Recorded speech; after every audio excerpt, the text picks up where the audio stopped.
Is it ever okay to turn down a potential client? This came up on a call with our clients this morning, so I figured I'll just share what I shared with them with you guys. So let me dive into this.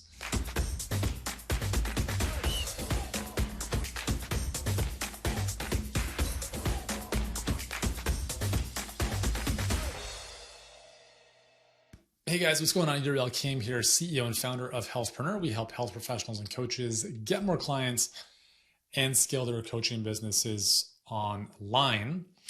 And this question actually came up twice this morning, and I answered it once because there's no sense in answering the same question twice. But the question was essentially, how do I say no to clients or potential clients if I feel like there's something off? Or is it okay to say no to people that are booking calls with you, inquiring about working with you? And the answer is very simple. You have all the right in the world to say yes or no to anyone. Because if you think about your business is your business. It is your philosophy. It's how you want to do things. You can accept certain people. You can deny certain people. That's just the way it is. And I think it's very important, whether you're working in a one-on-one capacity with clients or more in a group, it doesn't really matter. But I think at the end of the day, when you're speaking with someone, we all have this feeling, right? We all have this intuitive feeling where we're like, man, this person would be amazing to work with, or shit, get me off the call. This doesn't sound good. Like, this doesn't feel right. You have to honor that. You really do. And I think it's easier said than done, especially when you quote unquote need the sale, right? Like, first and foremost, you ideally never want to be in a position where you need the sale, because he or she who needs the sale most is at a disadvantage. When you have options, you have the advantage. And what I mean by options meaning you can say no to prospective clients who you know are not a good fit energetically as a starting point, okay? So energetically, you are spending time with this person.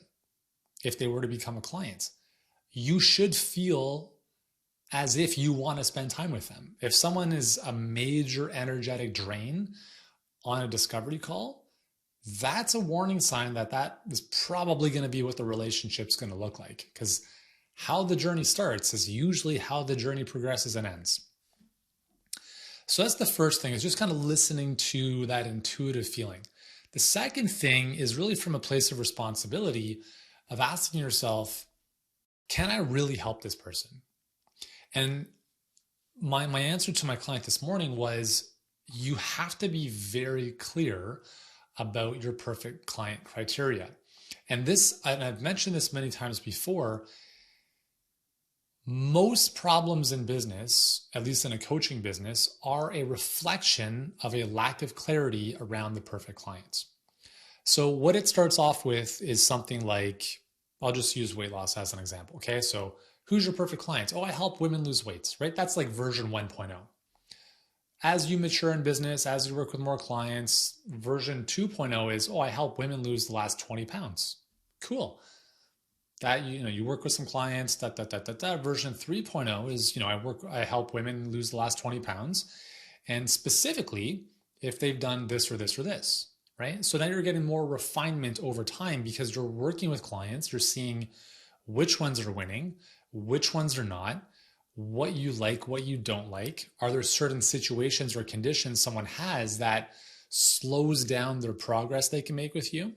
Or are there certain things that you see as a foundation that accelerate the results they get with you?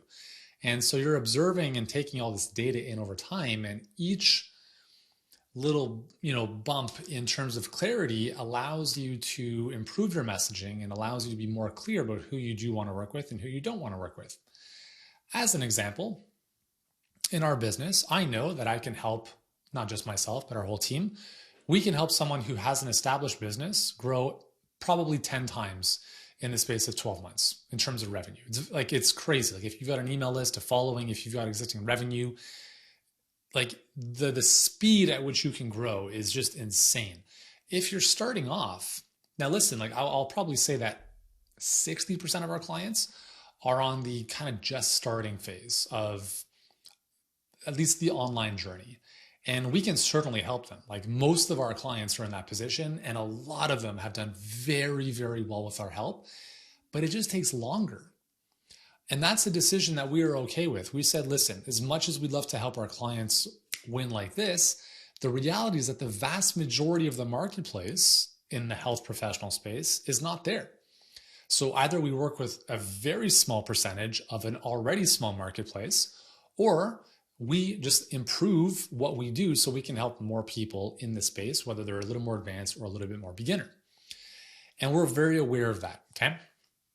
And so we're also very communicative of that with those individuals to say, listen, if you're just starting off and you have no idea what an email is, it's going to take a little bit of time to build that skill set. Whereas if you've been sending emails, or if you've been running Facebook ads, or if you've already sold stuff for $2,000, $3,000, $4,000 over the phone, the whole journey becomes a lot easier, right? Relatively speaking. So all of this to say that the longer you're in business, the longer you are working with clients, the more clarity you have around who you can and who you want to work with. And this is one of the questions we give our clients to think about. If you only got paid after your client got the results they came to you for, who would be the best client for you to work with? It's a great question to think about, because if you think of realtors, they only get paid once they sell a house. You don't get a realtor coming to your door and saying, hey, can I have $100,000? You're like, you crazy? Why? Because I'm going to sell your house. No. You sell my house, then I'll give you $100,000 reluctantly as a commission, or whatever the commission is. But in our business, it's different. We're asking for the money generally up front. And so the client is assumingly taking on a little more risk because they don't have the result yet. But if you flip the script and you said, hold on, if I didn't get paid, if this person came in and they gave me money, okay, that's just the way it is. But what would happen if they didn't pay me money until I quote unquote sold the house? Would I work with just anyone, or would I work with a very specific type of person? It's a very good question to ask, because what that allows you to do is, again, coming from a place of service, not just making money, it really forces you to be a lot more discerning with who you decide to work with. As an example, if I want to help someone lose weight, and I have two choices here, I've got someone who's 500 pounds and someone who is, 180 pounds and a little more active, which one do I think is going to get better results? I'm most likely going to take the person who's 180 pounds and a little bit active, because they have forward momentum. Someone who's 500 pounds and who's never worked out in their life and who doesn't eat, healthy food, that's a huge momentum shift that has to happen. And that's like, a lot of times we want to help everyone, and it doesn't mean that we should. And so there's nothing wrong with helping very specific types of people that you can do a better job for or with. So that was the answer that I gave to my clients this morning. Number one is kind of listening to that intuitive hit. Number two is, again, from that place of service, who is really like, who do you think would get the best results with your help? And then the third thing, just kind of touching on what I touched on earlier, is it's okay to say no to people. And this can show up in a couple ways. So I mentioned this in a video I shot yesterday. One of our clients is getting so many calls booked that, it's crazy. And like crazy for her relative to where she was before. And I told her, I'm like, listen, you're in a position, so she's on the fertility side. You have to have both people on the phone. If you're getting just the woman on the phone, the sales cycle becomes ridiculously long, because then they talk to their spouse, and their spouse will say, well, I don't think you should do this. And the woman's like, well, okay, honey, I guess you're right, even though you were on the phone, which is nonsense. So I told her, I'm like, this is your business. You set the rules. So rule number one is, if we're going to have a conversation, you and your spouse are on the phone. And if that doesn't happen, I'm never working with you. Like, you can say that as a business. You can say that. And it doesn't even matter if you have a ton of calls booked or not. You have to train people how you want them to treat you. Because, and I've seen this happen many times, and I'm just using fertility as an example. Woman shows up on the phone, she's a 10 out of 10, but then her husband's not on the phone because he's traveling all the time, apparently.